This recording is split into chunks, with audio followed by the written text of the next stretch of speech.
Hello everyone. කොහොමද ඉතින් ඔයාලට ඔන්න අද short and sweet video එකක් අරගෙන ආවා. ඉතින් අද අපි බලමුද orange milk shake එකක් හදාගන්නේ කොහොමද කියලා.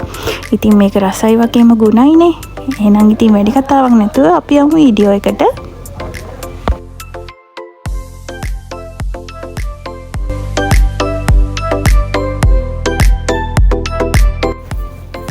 ඉතින් ඉස්සෙල්ලාම අපිට ඕන වෙනවා මේ වගේ දොඩම් ගෙඩියක් මේ විදිහට පොත්තු ඇරලා වෙන් කරගන්න. ඉතින් මේ මං අද අරන් තියෙන දොඩම් ගෙඩියේ ඇට නැහැ. ඔයාලා ගන්න දොඩම් වල ඇට තියෙනවා නම් මම ඉතින් චුට්ටක් සිදුරු කරලා ඉතින් ඇට ටික අයින් කරගන්න. ඉතින් ඊට පස්සේ මේ විදිහට බ්ලෙන්ඩර් කප් එක අරගෙන දොඩම් ටික දාලා ෆ්‍රෙෂ් මිල්ක් දාගන්න.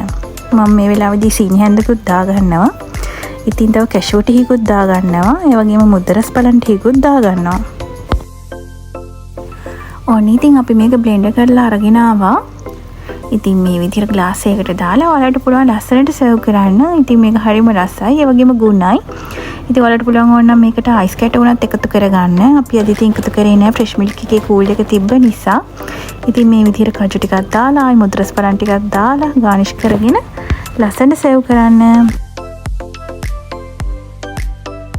ඉතින් ඔහොම තමයි අපි රසම රස සිම්පල් orange milk shake එක හදාගත්තේ.